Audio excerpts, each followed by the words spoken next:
What in your past or childhood put you on that path where you are today and where you're continuing to evolve? I grew up in a very interesting place, but a very family-oriented community. A lot of family values, but there was a lot of adversity as well. I lost my dad at 10. We were extremely close. And also he was kind of ill for a while, so as a result of cancer. You just deal with the cards you're dealt. Everybody prioritizes things, but I just wonder, like you need to be able to articulate for yourself what makes you happy. I couldn't quite define what made me happy. What I could define was showing up for everybody else before I showed up for myself was making me resentful. I felt like, well, who's riding for me? I wasn't showing up for myself, and that's where my resentment really stemmed from.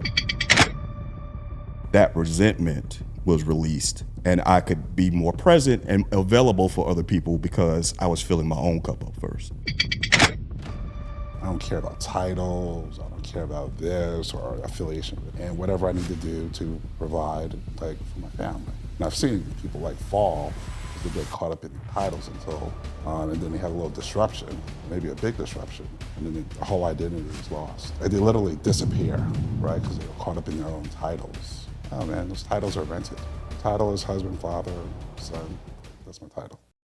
Welcome to Beauty and the Beast, where we create a safe haven for Black men to engage in deep conversations and share their journeys in a judgment-free space. In each episode, we dive into topics that matter, from identity and relationships to personal growth and resilience. This is a space where your story is valued, your voice is heard, and your journey is shared with others who, like you, may feel alone in the world. Join us as we normalize conversations that are too often left unspoken and build a community rooted in support, understanding, and empowerment. Whether you're seeking connection, inspiration, or simply a place to be yourself, you're in the right place. Through heartfelt storytelling and insightful dialogue, the podcast aims to dismantle stigma and foster a deeper understanding of the emotional landscapes navigated by Black men, ultimately highlighting the beauty that emerges from their journeys. Let's break the myth that Black men are beasts. I'm Malik Baraka, leadership coach, skills trainer, workshop facilitator, and a man of the culture. My name is Kyle Vaughn, University of Miami Hurricane, corporate leader, advocate for mental health, and movie producer. Welcome to Beauty and the Beast. Let's start the conversation. Mr. Jonathan Parris, thank you for joining us, brother. I really appreciate you agreeing to be here. Thanks for the invitation, I appreciate it. No problem, man. So you know who I am, Kyle Vaughn. This is my man, Malik Baraka. We go back a little bit of ways. We'll get to know each other throughout the podcast. So we're going to go ahead and dive in. This is a podcast we like to believe is a little bit different because we're going to have you walk us through your journey. But what we want to delve into more is not only the impact your journey has had on people around you, the people, your loved ones, your family, but also for you, the emotional journey. Like, where are you in that phase of life? Where have you been? And, we'll go into it. So hopefully you're up for this ride. Let's go for it. All right. So, I know you as a husband. I know you as Jamaican.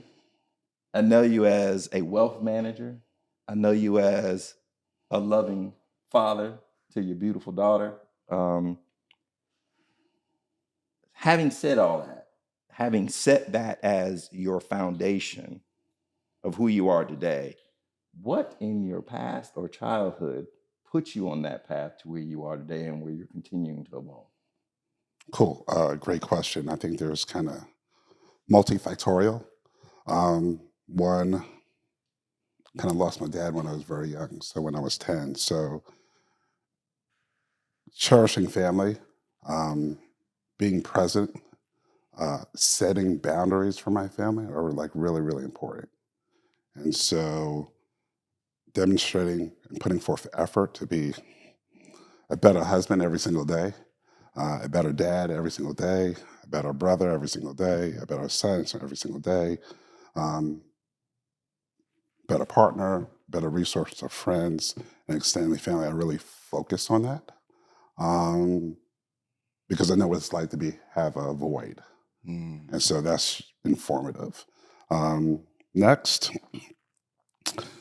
I grew up in a very interesting place. Maybe back in the 80s, some may have called it middle class, because you didn't know another term. But a very family-oriented community. Born in Brooklyn, did all my early education in Long Island. But some folks who aren't from the region hear Long Island and you think, affluence. Not the case. Not where I grew up. There was a lot of family values, but there's a lot of adversity as well. I'm thankful that I made it on the other side of that, because I know a lot of folks who just didn't make it or made more poor decisions than good decisions. Yeah. So I think life is about making more better decisions than not. And right, so maybe things worked out for me from that respect, but not for everyone, right? And so I think about that. Also, I grew up in an area where I saw disparity as well.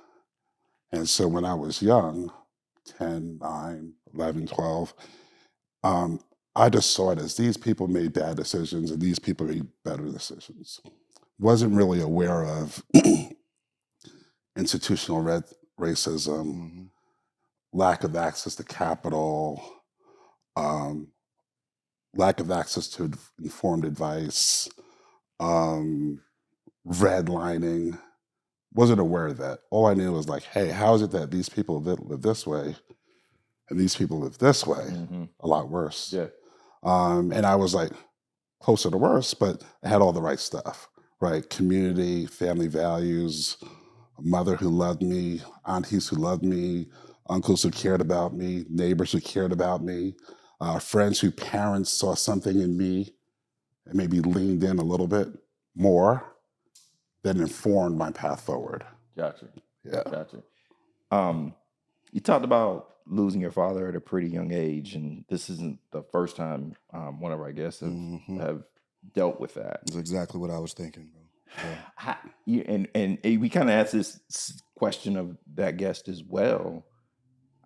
What, in your opinion, do you think helps to take that, and this is the phrase that I used even in that episode, traumatic event, and it become fuel and not turn you into a victim?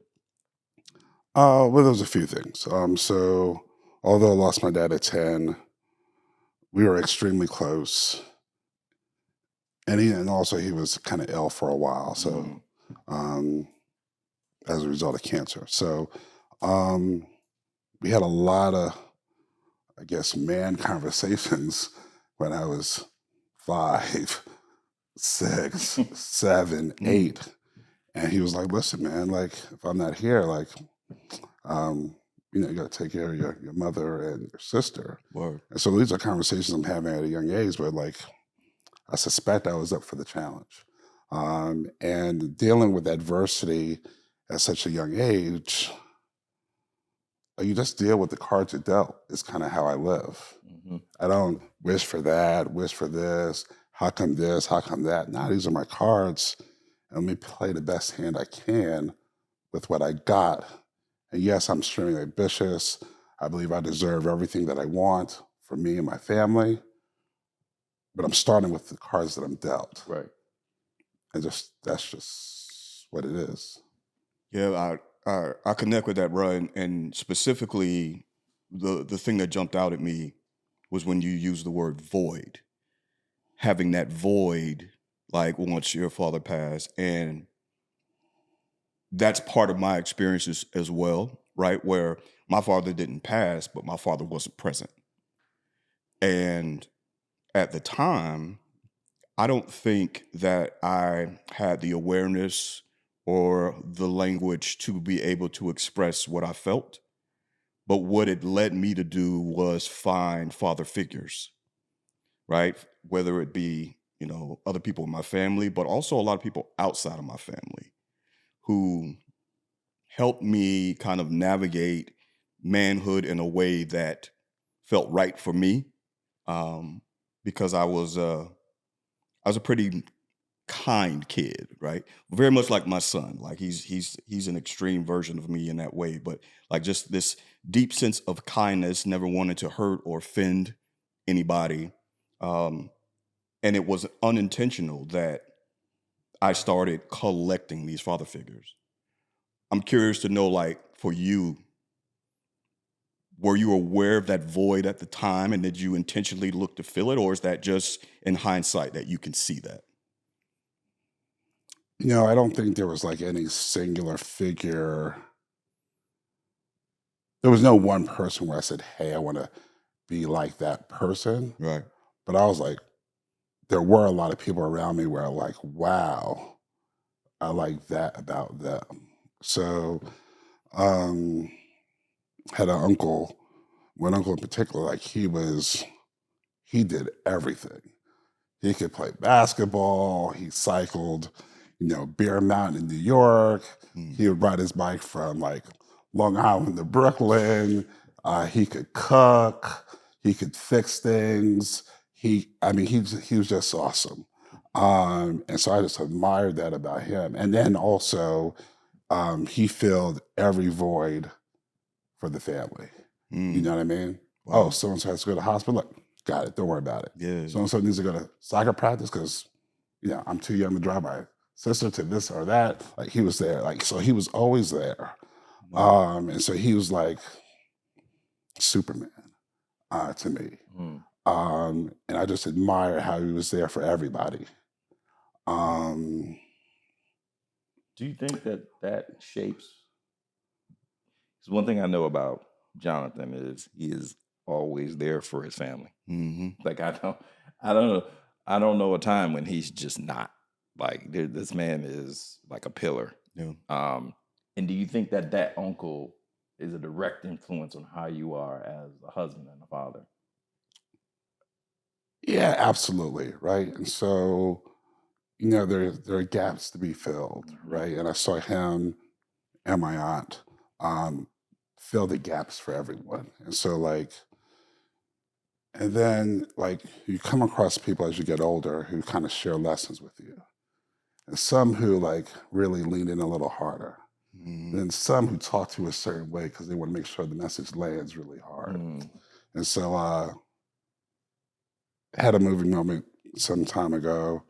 This was actually a business relationship that formed into a friendship that formed into, close to a dad. Mm-hmm. He probably doesn't know that, but he called me and says, "Hey, man, when was the last time you rode your bike?" I was like, "Shh, it's been a while." He said, "Listen, man, if you don't take care of yourself, you can't take care of anybody else." And so when I make reference to that uncle Mm-hmm. who was Superman, he was taking care of everyone else, Mm. and he was a healthcare professional. But shucks, he probably wasn't going to the doctor as routinely as he should have been. Mm. Right? So now he's stricken by incapacity. Right? And so, but however, nothing changes. But you know what? Even though he had that experience and suffered for many years with incapacity due to strokes and other episodes, he had the same energy. Mm. Had the same energy. Never asked for assistance. I'm like, "Hey, man, let me just help you with that." No, I got it.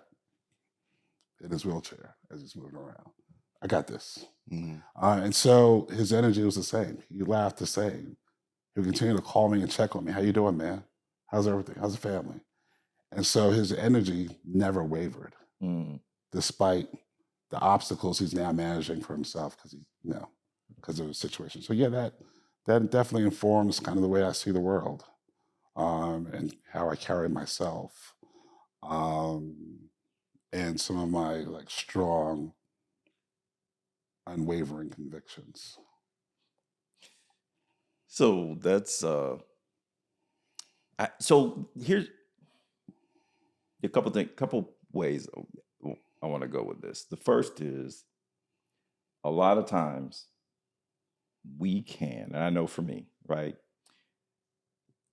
We look at people in our lives who have influenced us and have informed the way we are as adults. And sometimes that can be a motivational superpower. Mm-hmm.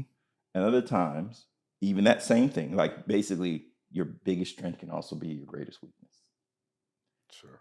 How much of that informs you putting yourself last versus everybody else first? Yeah, so a very, very good question. So I probably do suffer from that, and kind of putting others before me. I suffer because, kind of back to my comment, like I got to make sure that I take care of myself so that I could take care of others, right? And so that's protecting time, right? Protecting time for just decompress, which is a more real thing for me. Time for physical activity, exercise, consistent, regular exercise. um, and so, which I've kind of He gave me that failed look at. because we used to cycle religiously together, especially during COVID, and that shit fell off like big time. Like Right. my Like most COVID behaviors. my bike that I spent a good grip on is collecting dust in my basement right now. So anyway, sorry. I'm gonna get back on. Okay, all right. But however, I'm gonna get I back. said my bike. I didn't say anything about your bike. No, I'm gonna get back in my saddle and my bike. But however, so I need to be more disciplined about that, right? And so, and I'm highly sensitive to health more broadly, right, in all forms, because every week or every couple of weeks I'm hearing of someone close who's fallen ill in some form, Yeah. right? And so, yeah, I just want to be here and available, but like I got to be smart about it, right? And know when I need to slow down and take a break from all things, and then like invest in myself. And so, making intentional decisions around that. I'm curious to know, and I'll share as well, like, where do you think you are in that process of, because I know we've had conversations around how we want to show up for our friends and family, right? Where do you think you are right now in that process of moving yourself from last, and where do you think you are now? Well, so that was a journey for me. And it's funny. I was having a conversation with one of the producers earlier, and we were talking about ebbs and flows. Yeah. Definitely last year was an ebb, and I'm trying to get more to flow, like to put myself first. Because, it's like the oxygen mask, right? You got to put yours on first. Absolutely. But I will say that in my emotional evolution, I recognized probably about 7 to 8 years ago that I had to put myself first emotionally before even physically, right? Because I found myself in places where I was always two things. One, I wanted everybody around me to be happy. And two, I worried about how my actions impacted others before I worried about my own emotional well-being. Yeah. I don't do that as much anymore. Yeah. So but having said all that, I mean, what's your thought about where you are as it relates to that? On your journey, where do you think you are? Like, you think you are still fighting to put yourself first, or have you gotten better about that, or you've got a long way to go to get there? No, I think I still have a long journey to go. It's just a continuous process, right? And so I think I'm aware enough that I have a long journey to go. But how I get there is like, I constantly ask myself internally, like, why? Like, why am I here? Why am I doing this? Why am I with this person? Why am I trying? And how that fits, like, within my value system. You know what I mean? Yeah. And that helps inform my decisions and my actions. Hey, I got a call from this person. Right. I love that person. I care about that person. That person needs me. full stop, I'm gone. Right? And then what I also do is like people who are around me kind of know you got to be vulnerable and share like your value system with people. So you understand when I make a decision, you don't question the decision. You just know that's what I am and that's what I'm going to do. Yeah. Right? And so if such and such calls us, hey, sorry, like I'm out. Yeah. Because my family needs me or Mm-hmm. this person needs me. It's just what it is.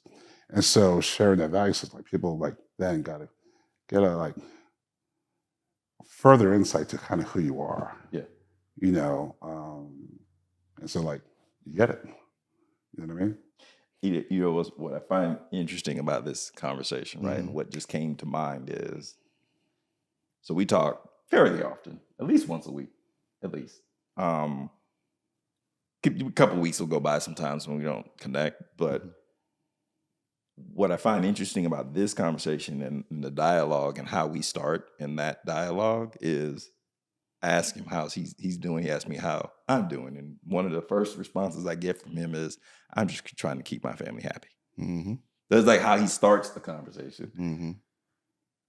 And I just wonder, right? And you know, everybody's different, right? Everybody prioritizes things, but I just wonder, so let me back up. One of the conversations that Malik and I had years ago when he was beginning his therapeutic journey. Yeah. And he had gotten to a pretty good place, right, as it relates to that. And I kind of disrupted his progression by asking a simple question. And that question was, what makes you happy? Mm-hmm. And he couldn't answer the question. Yeah. He's like, well, that's not something I focus on. And I was just like, well, you should. Mm-hmm. So you need to be able to articulate for yourself what makes you happy. Because if you don't know what makes you happy, you just, Let me jump in there too before you Yeah. take that further, because that connects to where I sit with prioritizing self versus an earlier iteration of me. And an earlier iteration of me during that period that he's talking about, where I couldn't quite define what made me happy. What I could define was showing up for everybody else before I showed up for myself was making me resentful. And I didn't have the awareness or the language at the time, but what was happening was I felt like, well, who's riding for me? Like I'm doing this for this person, this for that person, you know, within my household, outside of my household. I'm showing up for everybody, but I didn't feel like anybody was showing up for me. But what I didn't realize was I wasn't showing up for myself. And that's where my resentment really stemmed from. Yeah. So once I made that shift and I started focusing on what makes me happy, how do I need to provide self-care for me, how I don't need to wait for anyone to validate me, to make me feel useful, to make me feel important, any of those things. Once I started really looking inward and answering those things for myself, that resentment was released. And I could be more present and available for other people because I was filling my own cup up first. Yeah, it's an interesting question because like a couple of years ago, I would have been stuck too. I would have been like, I don't know. But like, it's kind of weird. But I find when I celebrate small things and big things. But however, like, what's defining like a happy place? A happy place could be a beach on a tropical island being well served. Yeah. But shucks, how can I find a happy place between now and noon, right? And so it could be as small as a pastry or a good cup of coffee or whatever the case is by myself, just to reflect. And so I think that's been helpful, finding what gives you satisfaction in a finite period of time or in an extended period of time by yourself or with friends and loved ones. Yeah. And so it can't just be one thing, but something that you could always secure at any moment in time, right? So that's so dope, right? Because you know it's one of those things is like, you know, you have your strong friends. Mm-hmm. And this is one of them for me, Mm-hmm. right? It's just like, if I ever talk to him and I'm like, this is going on, he's like, oh man, it'd be fine. And here's, you do these things. And I'm just like, yeah, ain't that easy. What are you talking about? Right. You know, I'm Right. like, that shit ain't that easy. But you're sitting there it's just simple like, but not easy. Yeah. okay, all right. Yeah. You know, and so I sit and thinking. Yeah. But the reason I bring that up is it's also good to hear that this strong friend has done some self-reflection and is just like, I need to focus on what makes me happy too. Absolutely. Right? Because sometimes when we've had the conversation, I make sure I got a happy family. I'm just like, and I kind of sitting here now, I'm like, shit, I should have just asked him, what about you? Right? So I'm, as a friend, need to do a better job of asking that question. So I'm committing to doing that. But anyway, full stop. Using his term. He likes to use that term, Yeah. full stop. What is it like? Let me back up. So we've known each other for quite some time, and our spouses, kids grew up together, spouses are friends. And so probably about a month ago, we get a text with a picture in it that his wife has sent us. Mm.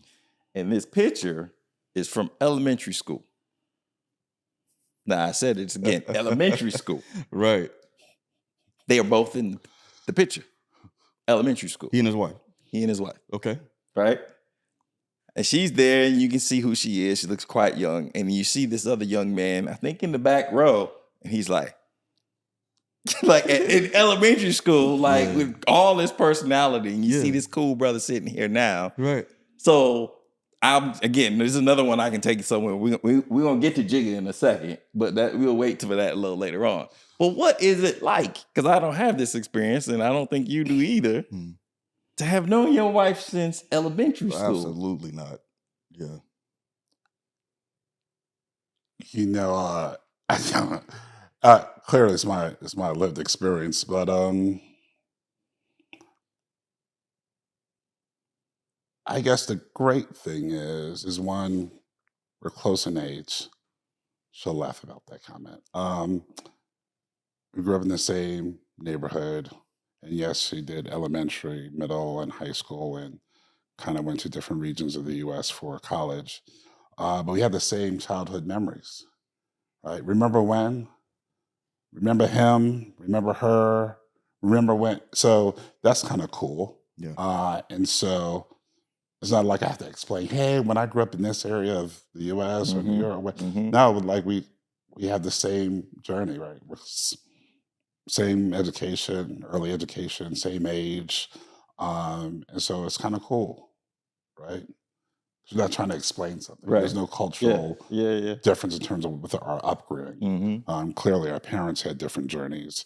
But no, for she and I, it's the same. So it's just like great reflection. So I He's think the that's only cool. person I know that has that kind of experience. Yeah, like that's elementary that is school wild. throughout, and they, like you said, they went they went to Separate different ways. Yeah. in college. Now, my understanding is you all didn't necessarily date when you all were younger and in school. So I don't know what you refer to it. And Well, now they Wait, talk what? to each other. back then, maybe she was my girlfriend for a period of time, a few months, but that didn't make it to the spring. Okay. No, maybe that was a thing in December, but it didn't make it to the spring. And so, when you're, I don't know, 14, 15, 16, seems like forever. But no, we didn't make it past, we didn't make it more than 3 seasons for sure. And now you've been married for how long? This will in a few weeks will be 26 years. Congratulations. Congratulations. Yeah. That's a blessing. Do you want to jump in there? Yeah, I mean, so not knowing the story as vividly as he does, like, I'm curious to know, like, at what age did you lock in, right? Like, before you were married, like, when did you lock in? And it was like, all right, well, we've kind of moved around the world and had other experiences, but now let me come back to this known commodity. Yeah, it's kind of interesting because kind of what your mindset is then, and then when you reflect back 26 years, Yeah. It might be a little different. So what I mean by that is, yes, we both went to college, the summer we both graduated from college, we ran into each other at a mutual friend's kind of backyard birthday party. And so, wow, I hadn't seen her really in 4 years. So I was like, oh, wow, what's good? Boom, boom. We sit down and talk. And then what's interesting about that, I'll share for the world. We're talking, and then she's like, hey, I want to show you something. I was like, all right, cool. She goes into her purse, and she pulls out a ring. And so it's a ring that I gave her when we were in 10th. I was in 10th grade, I gave to her. And yes, she'll share that I starved myself because I saved all my lunch money for many weeks to buy this ring. And still needed help to buy it for my godfather. And so she had that ring. I was like, wow. And she shared that she kind of wore it throughout college. And she had it that night. So I was like, oh, wow, like interesting. And so we met that night or reconnected that evening and just continued to talk. She'll share that, hey, I said, hey, perhaps go get some ice cream and some time and just chat some more. And that led to a series of more ice cream dates and you hit it with the classic with the ice cream. So we were both back in New York at that time. We were both working in Manhattan. We both were starting early careers, and then we got engaged a year later and got married a year after that. And so, he had hair then.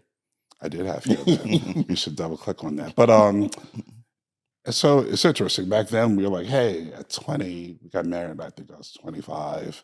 She had just turned 26. And so at then, it seemed as if everything was perfect. Got our undergraduate degrees. We had early careers. Everything seemed perfect at that time, right? But we were so young. So young. We hadn't really lived.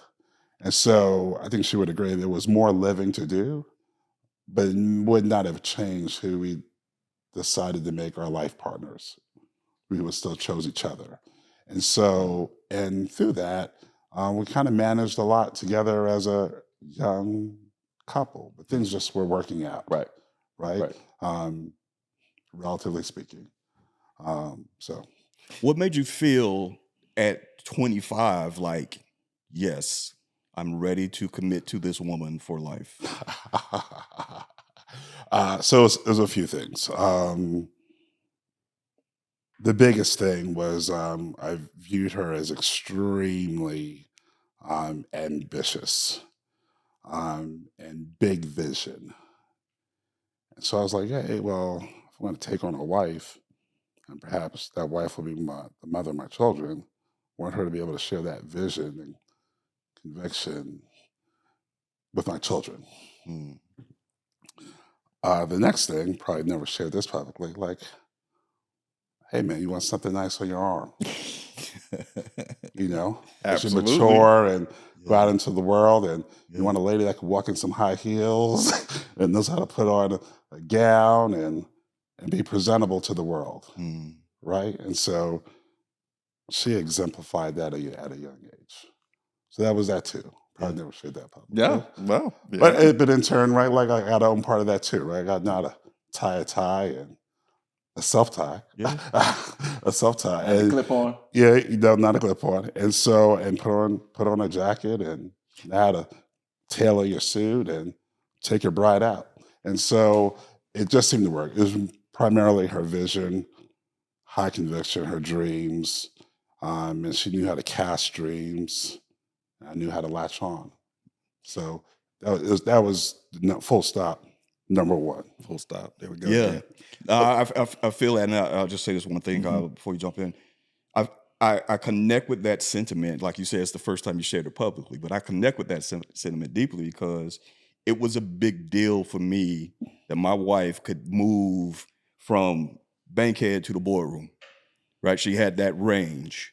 And like you say, show up in a way to where no matter where the environment was, proud for her to be on my arm. And in their parlance, it was from the junction to the boardroom. Yeah. But anyway, where I want to go back to, because I do see it's an inside joke. It's People an from inside Brooklyn joke. will understand. Yeah. I'm not from Brooklyn, but my wife is. But anyway, there is a question that is somewhat consistent that we have asked, and I want to go back to that. Like when we rewind a little bit in terms of life, right? I feel like a lot of us are in this place, or have been in this place. What does freshman year of college and insecure Jonathan Parris look like stepping onto campus? Yeah. So freshman year in college was very interesting. In what way, sir? So yeah, a lot of ways. So one, grew up in Long Island. The high school I went to was, I don't know, probably maybe 85% black, right? But even so, like everybody was the same in terms of values. Everyone was close, played football together, whatever. Everyone was close, tight knit community, but everyone was black. Everyone was similar. Yeah. So when you go to college, right, or particularly a predominantly white institution, you got folks from everywhere, right? So folks from everywhere really aren't accustomed to seeing a kid that looks like me, or just comes with different views and values. So there's some friction moments the first couple of weeks. But then also, over the semester, like you find community, right? And so again, I'm at a predominantly white institution where you see another guy that looks like me, what's good, man? A little nod. And then relationships seem to form. And so one of the first people I met in college is my daughter's godfather, right? So you think about the relationships that form, but also the varied experiences. And people who aren't comfortable seeing a guy like me, or what I represent, or they have perceptions of what I represent. Yeah.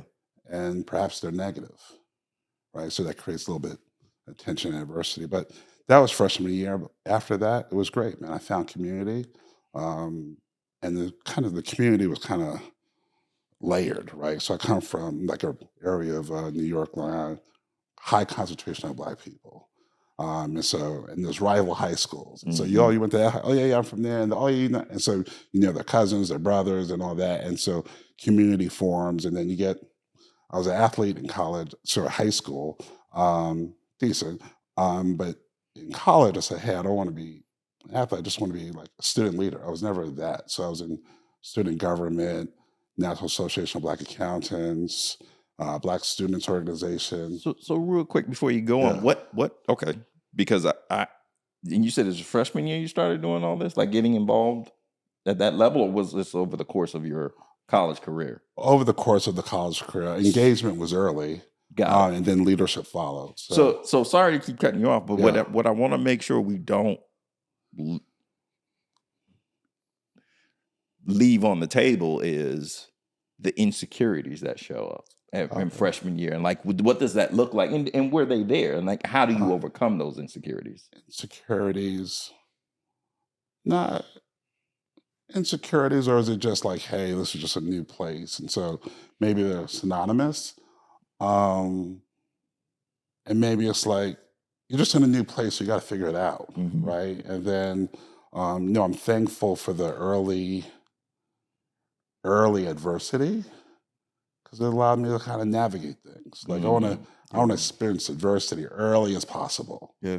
So, i.e., I know what adversity is because, like, I dealt with it with a sick dad. Yeah. Who I lost. So, like, no, adversity is okay. Bring it on as soon as possible to allow me to be a better person, to navigate the balance of my life or the balance of my experience, whatever that is. And so, it just evolves and it subsides. Good. I know you want to jump in. Yeah, I do, man, because I feel like I'm hearing a potential trend, and I want to double click into this because as I hear you share your story, you talked about your dad briefly, and then moved on to how you started navigating and the Superman that you found in your uncle, I believe it was, right? Yeah. And then when you said you went to college, you had some frictional moments, but then you moved on and you were, learning how to navigate in this new environment. So the trend, it feels like I'm hearing, is when these very frictional, these hypersensitive, these critical moments have come up, those things you haven't really espoused. And I understand that you're with us in this space and you don't want to get into those things for whatever reasons. But I'm also wondering if those are things that you're holding and those things fuel you, or you figure out a way to release them. And that's why you can so quickly talk about them and then get back to things that feel more positive. So I hope I can answer your question. What I'm really sensitive to is things that take up my mental capacity that aren't developmental or constructive. Yeah. And so if I assess that they're not, I carve it out. Right? So, hey, like, I don't like this person, or I can't spend time with this person because their value system is a lot different than mine. I find a character flaw there. Like, hey, like, I just got to cut that out like a cancer. I need to gravitate myself to positivity. And so, hey, I really love spending time with Malik and Kyle. Anytime. Yeah. A text. Yeah. Yeah, I can attest to that. Yeah. What you doing? Yeah. What you doing Friday night? We'll meet you on the patio at X, Y, and Z. Done.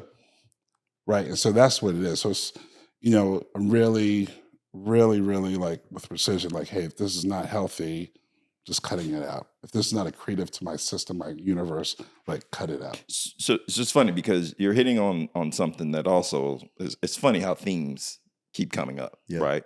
And you're hitting on a theme that we've talked about in a couple of episodes, and we've done episodes that focused on each one of us individually, and that came up in there too, is surrounding yourself by people that push you and make you better and add to your life rather than subtract to your life. Correct. How and what, if anything in particular, got you there? Like, how did you develop that sense for, that's a cancer, I got to cut it out? Like that, and that's where I'm really, the surgical tools, to be able to cut it out. Yeah, like what was that something that you think is from your father, your uncle, freshman year in college? Like, how do you get to this place where you're like, because, and again, I've gotten there too, so it's not like I'm asking this question from a place that I can't relate to, but I'm just curious. So clearly, probably evolution. If I had to take something from my dad, he was definitely a high conviction, strong value, no nonsense. So learned that and saw that at an early age. Then over time, like, you got to figure out like why are you spending time with people, and why are people spending time with you? Or when people call you, why, and your phone rings, it's always the same thing. They're looking for something. Yeah. They don't ask how you doing. It's like, hey, I need this. I want this. Do this. And it's consistent. So now, like, perhaps that goes to voicemail. Perhaps that's a delete. And it goes back when reverse. When someone else calls who I love and value and cherish and want to pour into, and they pour into me, I stop everything and I answer. Yeah. What's good? What do you need?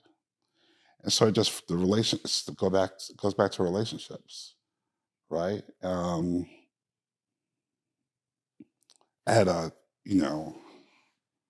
situation where I helped somebody in a big way.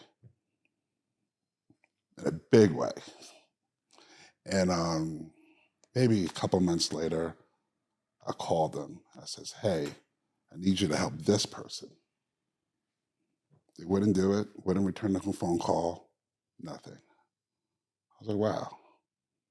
So that informed my perception of them, and that informs how I engage with them or how I don't engage with them going forward. Right. So I helped you and your family, but you can't help this young person. Yeah. And when I say help, just take a phone call. That's all it was. Yeah. But you don't have time. I was like, okay, that kind of informs, right, the bucket that you're in now. So that's just an example. Yeah.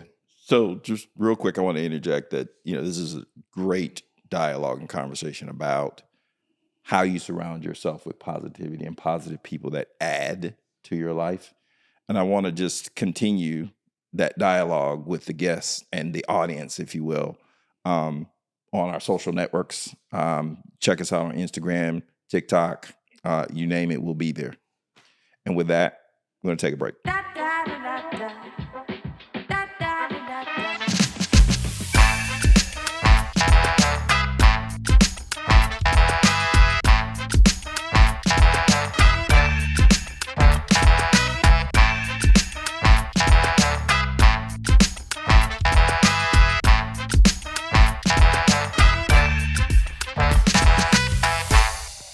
And we're back. Feel free to join the conversation on our social platforms, on TikTok, on Instagram, on Facebook even. We'd love to hear about your childhood sweetheart experiences that we've been talking about on this episode of Beauty and the Beast. And with that, we'll get back into the conversation. So, Jonathan, I've alluded to it earlier. I've said it a couple times that we've known each other for a few years, and I don't even know how we got to the point where our families would take trips together. I don't even know how that idea came up, but we've gone all over the world together, like our families, like Asia, Caribbean. And one of the things that won't go into any details because it's probably more than we want to share on an open forum like this. But we've had some good times together. We one particular time we had so much fun that his alter ego came out, and it was what we like to affectionately refer to, and my kids even call him that, is Jigga JP. And where I want to go with that isn't so much about Jigga as much as it is about you operate in some very affluent spaces, right, in terms of your profession. And you operate with some extremely high net worth individuals. We will not go into who you do it for and who we're talking about. But what I want to know is, how do you show up as Jigga JP, but as Jonathan Parris, wealth manager to high net worth individuals, and do it in such a way where you don't feel like you're wearing a mask? Because it's the same dude. Say more, please. It's the same dude. There's no, this guy then, this guy then. No, it's the same dude all day, every day, right? And so my value system shows up every day, regardless of who I'm with. And so if someone chooses to opt out because of who I am in this value system, I'm totally okay with it. If someone chooses to opt in and lean in because of my value system, I'm all in. And so now there's no difference. It's all the same dude, right? How do you need me for this moment, right? And so it's no different than any other relationship. So whether it's a relationship with a client, a relationship with my mother, my wife, my daughter, our friends, like, how do you need me to show up in this moment? And then what will I expose or exploit or double click on? And so, hey, you need me to look at a statement. Maybe that's the analytical side of me. But on the other side, maybe in the afternoon, you need me to, hey, let's celebrate that victory. It's the same dude. It's just how you need me or how we're going to show up in the moment. But it's the same dude. I've been writing and sharing about this dynamic that you're speaking of, because I perceive it as the idea of masking, as Kyle mentioned, versus what you're describing, filtering, right? It's, instead of me showing up with this mask on that hides, who I am and maybe tries to give the idea that I'm portraying something else, it's, what do I need to display at this moment? Like, what part of myself is useful in order to help you or help myself navigate this situation? Yeah, I wouldn't even call it filtering either. Okay. I think it's like, what are we going to exploit? You said exploit? Exploit. So Okay. that can be perceived as a negative word. So when you say exploit, what are you referring to? I mean, like, hey, perhaps this is a skill set that brings value at this moment, right? And so let's exploit that, right? So whether whatever the quality or the strength is, Mhm. that's what's needed at this moment. Or perhaps when, hey, I'm going into a situation and, hey, I'm not the best fit for this situation, but I need to show up. Or maybe I need to rely on another source of strength, Mhm. a family member, a friend, a colleague, a partner. And so I don't see it as definitely not masking. I don't agree with the term filtering. I think it's like, how are you going to, which colors are you going to let shine or bloom at this moment? And I just interpret it very differently. Mhm. Yeah. So what came to mind, and it's like, if you had a question for me, you might want to ask, well, what has your experience been? We're trying to make it a Yeah. conversation. Yeah. So what has been your experience, Kyle? Well, my experience. Like, rewind. What's been your experience, Kyle? Like, let's double click. Let's unpack this. I find it interesting to use that term exploit. And again, I get what you're saying, right? And so I don't want the audience to misconstrue. Exploit in this sense means what area or what strength needs to be brought to bear in this situation. Amplify. Right? And amplify. Right? I like that. I would agree. It took me a while to get there. Yeah. Right? You and I have talked a little bit about it, Jonathan, but I think for me, I was masking. I didn't have the language. Mhm. I didn't have the experiences in life to know. It was more about what strength and what aspect of my personality needed to be brought to that situation. Yeah. And so I perceive things as, when I walk out the building, I'm one person, versus when I walk in the building, I'm one person. I'm this person at home versus this. And it took a toll. Yeah. Right. It took a toll on me. And it got to the point where, I had a nervous breakdown, and I was just like, this shit ain't for me. And I've now matured to understand Right. that it's what we're talking about right now, rather than it is about, well, I can't be who I naturally am in this setting. I need to be this person versus that person. And I think that's critical for our audience to understand that, right? Because I think a lot of times, and I'm going to get off this soapbox in a second, but I think a lot of times people perceive that as selling out. And so, having said that, Jonathan, like, what's your thoughts on this aspect of we have to sell out to be successful in corporate America? I could really lean into that really hard. I think my view is, how can you show up for your family and your community in the chair that you sit in with the scope of influence you have? And so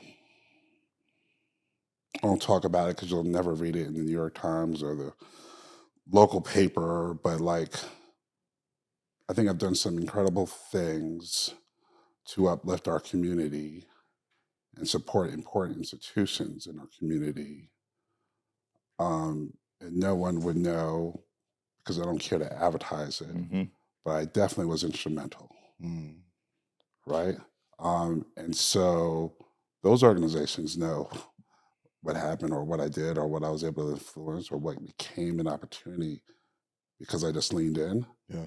And so, like, that's good enough for me, right? And so this selling out, yeah, I do think there are people like do sell out, right? Right? When we're not pushing back on or wrong, I think that's a problem. Or when you're not standing up for what's right, that's a problem. And I always say to people around me, like, leadership shows up in different forms, right? So I'm definitely not the most, outward spoken public speaker, but I absolutely do lean in, right? People know my value system. And now this is what we're going to talk about. Hey, I'm going to challenge you on that, right? So, so that's it, right? I will just say about this brother, he is very humble. Yeah. Right. I cannot tell you the amount of times that I have seen something just happen in terms of a transaction or something that's very public in the media, and we've had a text exchange, or we'd have a phone call, and I'd be like, "Hey man, you see such and such and such?" He was like, "Yeah, I know." Right. And what that says to me is, I played a role in that. But But we ain't gonna talk about it. Mm-hmm. And two, I don't need to talk. I don't need to talk. I don't need to talk about it. I know what I did, and I'm talking about some $1 billion moves here. We're not talking about like pennies. We're talking some serious moves. Yeah. But this you see this humble brother sit here, highly intelligent, highly intelligent, but also very connected in the world. Yeah. But you would never know it. Real G's move in silence like lasagna, right? Like my girl said. So it makes sense. And what I also hear is there's not this crave for a lot of external validation, right? Like there's a clear sense of knowing who you are, but also what I've heard you voice several times through the conversation is your strong sense of values. And to me, when we talk about that sense of selling out to make it versus not, it's the compromising of your values. Mm-hmm. And if you do that, to me, that's when the sellout comes. Yeah. Versus when you stand true on them and you say, this is what I stand for, and this is what I will deal with and what I won't deal with. Like that makes the difference. And the other thing I will add to that for you, Jonathan, is that I would imagine that there are the people who respect that stance so much and your truth to your values that those other people that might want a song and dance to get the opportunity, they don't get the same level of respect that you get because you stand on what it is. And even if that may block opportunity, people have to respect that you stood for something. Yeah, it's a journey, right? So you're right. That's just uncompromising. Yeah. It's just what it is. And that's how people kind of find their place in my universe or not. It's just what it is. It's tough to elaborate more because I just see it very simply as that. Yeah. And you're right. I'm not looking for much, validation as long as my wife says she still loves me and my daughter still loves me, and that part. That's truly like why I open my eyes in the morning, right? My people might say it's like weird, like my comments are still the same. I just want to make sure my family's happy. Like, yeah, that's what I do, and I'm not caught up in anything else. I don't care about titles. I don't care about this or affiliation with this organization or this organization. Like, no, like I'm gonna bet on me and whatever I need to do to provide, like, for my family, right? And so if I need to sell incense in Piedmont Park, like that's what I'm gonna do. But so that's just simple. I think other people, and I've seen people like fall because they get caught up in their titles until, and then they have a little disruption, or maybe a big disruption, and then their whole identity is lost. Yeah. Right? They literally disappear, right? Because they were caught up in their own titles. Oh man, those titles are rented. Wow. Say that. True. Yeah, say that. Let's go. You say that one time. That has been my experience. Titles are rented, man. Yeah. Someone's going to bestow a title on you. Nah, my title is husband, father, son. That's my title. Yeah. It's interesting when I go to an event here and there or a party, and someone who doesn't know me will approach me like, "Hey, like, what do you do?" I'm a dad. And they get like offended. No, I'm a dad. Yeah, I got a beautiful daughter. I'm married too. I got a wife. And that's how I start the conversation. Yep. No, really do. No, yeah, that's what I do every day. Yeah. Oh, I mean professionally. Well, this is how I finance. For a profession. This is how I finance my family. I do this. Yeah. I have a good friend who I think both of you met at least once, who is a multimillionaire. But anytime people ask him what he does, he's like, "I'm a flight attendant." Yeah. Like consistently, and has for years. Yeah. Yeah. But he's like, "I'm a flight attendant." Yeah. And he will ride that to the grave. Like he will not correct you. Yeah. He will not say, "Well, I own multi-million-dollar real estate and blah blah blah." He just, that's just not who he is, right? And so I find it interesting that I have another friend that's very similar. Just like, we don't need to talk about anything other than I'm a father. Yeah. So like, am I more important because I have this like rented title with an organization or not? Like I've seen people treat me differently because, I'll introduce myself. Hey, I'm Jonathan. And like, okay, cool. Oh. But then someone else will make a reference to some title or some affiliation. And then, oh, now you want to treat me differently now. Like, why? Like, I'm the same dude that Clout chasers. you know? So, Right. So again, Yeah. everyone has a different value system. All right. So This has been a great conversation. I want to start, bringing us around the bend and to a close. And I've got a couple final questions for you. And my wife, I said this before, she gives me a hard time because depending on how you answer that question, we may pivot a little bit. And then we have a little bit of a surprise. Yeah, he loves surprises. You saw the face, right? You saw the face. Right. He tried to suppress it. He couldn't. Yeah. So the first question is, love to get your opinion on this question, right? And it's meant to be a provocative one. What are your thoughts on the fact that the world perceives Black men as a beast? is that the case? You tell me. What's your opinion? Never heard that before. But I suspect that may be some truth there. And so, it's okay. That's what it is. But however, if you just chose to invest 30 seconds or more and just get to know me, I might change your opinion. Or if I introduce you to a good friend of mine, I might change your opinion.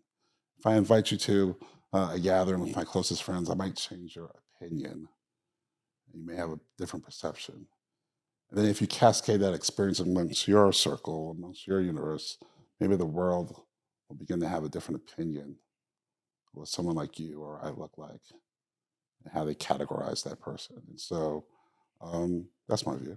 Is it important to you to be a catalyst of change, to change those opinions? Interesting question. A little bit of friction there, because like one view is like if they don't care enough to want to get to know me and who I am, like should I care enough to invest in them to kind of share who I don't know, right? But hey, I absolutely want to spend. I know a little bit about that person. I want to learn more, and they want to learn more about me, and maybe I invest more there. And so it's a tug of war, right? You know what I mean? Yeah. Like if someone is so small that they want to kind of place a label on me just by the way they look, like I'm not sure. Yeah. And so I welcome feedback and coaching around that, but I'm just not sure that I should invest in them, right? Or go out of my way to invest more, and so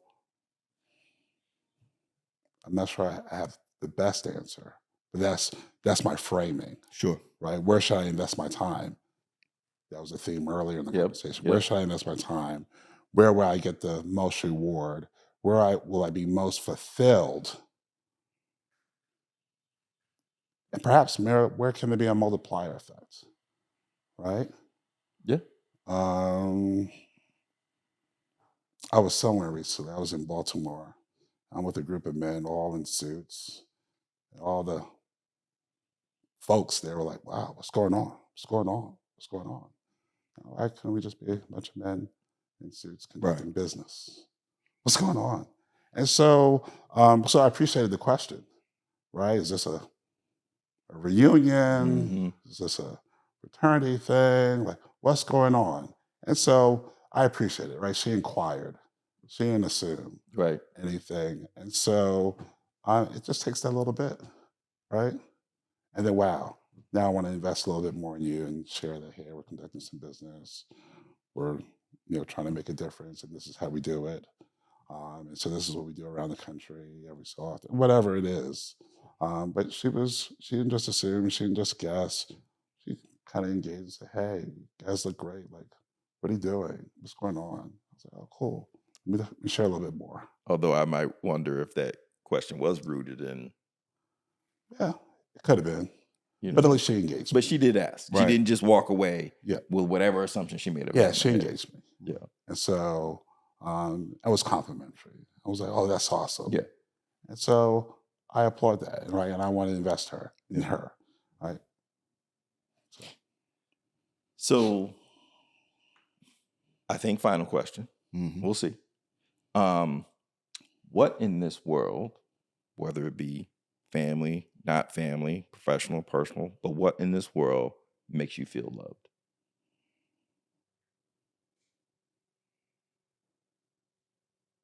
If